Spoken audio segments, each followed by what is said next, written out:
আয়ুবৰ জীৱনত ঈশ্বৰে দুগুণ আশীষ দিছিলে। তাৰ এটা চিক্ৰেট আছে, সেই চিক্ৰেটটো মই ক'বলৈ ওলাই আছোঁ। চ' আয়ুব এজন ঈশ্বৰৰ ভয় মানা মানুহ আছিলে, যিয়ে নেকি ঈশ্বৰৰ আজ্ঞা অনুশাসন ঈশ্বৰে আয়ুবে মানিছিলে আৰু ঈশ্বৰৰ সকলো সময়তে ভয় মানিছিলে। তাৰ লগতে আয়ুবৰ আৰু এটা কোৱালিটি আছিলে, আয়ুবে তেখেতৰ বন্ধুসকলৰ কাৰণে প্ৰাৰ্থনা কৰিছিলে। যিসকল বন্ধুৱে তেখেতক অত্যাচাৰ কৰিছিলে, সকলো সময়তে তেখেতক টৰ্চাৰ কৰিছিলে, তেখেতক অত্যাচাৰ কৰিছিলে, দুখ কৰিছিলে, বেয়া কিছুমান কমেণ্ট পাছ কৰিছিলে বেয়াকৈ। তাৰ লগতে বহু কিছুমান দুখ দিছিলে, যিখিনি মই আপোনালোকে পঢ়িলে গম পাব। তো আয়ুবে কি কৰিছিলে, সেইসকল বন্ধুৰ কাৰণে প্ৰাৰ্থনা কৰিছিলে। কেৱল মাত্ৰ প্ৰাৰ্থনা, কেতিয়াও প্ৰাৰ্থনা কৰিবলৈ এৰা নাছিল।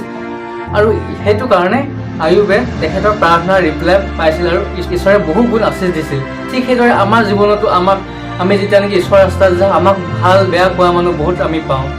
আমাৰ ডিচিজন নামানে, আমি কিছুমান ডিচিজন লওঁ, ভাল ডিচিজন, তেনেকুৱা মানুহ আমাৰ ৰাস্তাত বহুত পাওঁ। আমি যেতিয়া নেকি জীৱনত ঈশ্বৰৰ আজ্ঞা আৰু পালন কৰোঁ বা আমি ঈশ্বৰৰ মতে চলিব চেষ্টা কৰোঁ, তেন্তে আমাক বহুত মানুহে আমাক ভাল বেয়াকৈ ক'বলৈ লয়, বহুত কিবা কিবি ক'বলৈ লয়, লগতে কিছু আমাক টৰ্চাৰ কৰে, অত্যাচাৰ কৰে।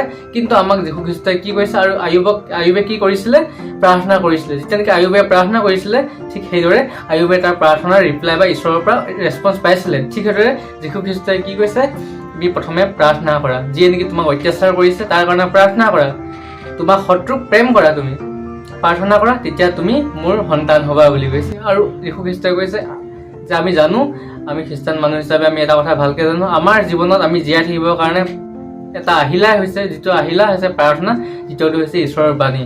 এই দুটা যদি আমি ব্যৱহাৰ কৰোঁ, আমাৰ জীৱনত বহুত আমাৰ ছাকচেছ হয়। কাৰণ কি ঈশ্বৰৰ বাণী এটা জীৱন্ত হয়। ঈশ্বৰে সকলো সৃষ্টি নিজৰ বাণীৰ জৰিয়তে কৰিছিলে। যিটো গোটেই আমাৰ যে বিশ্বমণ্ডল সৃষ্টি কৰিছিলে, কেৱল মাত্ৰ বাণী আছিলে, ঈশ্বৰৰ বচন, ঈশ্বৰে মুখেৰে কৈছিলে আৰু সেইটো হৈ গৈছিলে। ঠিক সেইদৰে যীশু খ্ৰীষ্টই যেতিয়া নেকি তেখেতৰ যিবিলাক নেকি মৰা মানুহক জীয়াইছিলে, তেন্তে মুখেৰে কৈছিলে মাত্ৰ যে উঠো বুলি কৈছিলে, তেতিয়া সেই মানুহজন জিন্দা হৈ গৈছিলে। যিজন অন্ধ মানুহ আছিলে, কেৱল মাত্ৰ মুখেৰে কৈছিলে তুমি চাব পাৰা, তুমি খোজ কাঢ়িব পাৰা, কেৱল মাত্ৰ মুখেৰে কৈছিলে। সেই বচন, যিটো নেকি বাণী, ঈশ্বৰৰ বাণী আমাৰ কাৰণে জীৱন্ত হয়, আৰু সেই জীৱন বাণী আমাৰ কাৰণে অস্ত্ৰ হয়। আমি সেই ঈশ্বৰৰ বাণী আৰু প্ৰাৰ্থনা আমি ব্যৱহাৰ কৰি আমাৰ জীৱনত আমাক অত্যাচাৰ কৰা মানুহসকল, যিয়ে নেকি আমাক সকলো সময়তে টৰ্চাৰ কৰে, সকলো সময়ত আমাক দুখ দিয়ে, যিসকল মানুহে আমাক দেখিব নোৱাৰে, আমাক জীৱনত আঘাত দিয়ে, সেইসকলক পৰা আমি ঈশ্বৰৰ দয়া পাবৰ কাৰণে কেৱল মাত্ৰ প্ৰাৰ্থনা আৰু ঈশ্বৰৰ বাণীৰ জৰিয়তে আমি আমি ব্যৱহাৰ কৰি আমাৰ লাইফত আমি চলিব পাৰোঁ।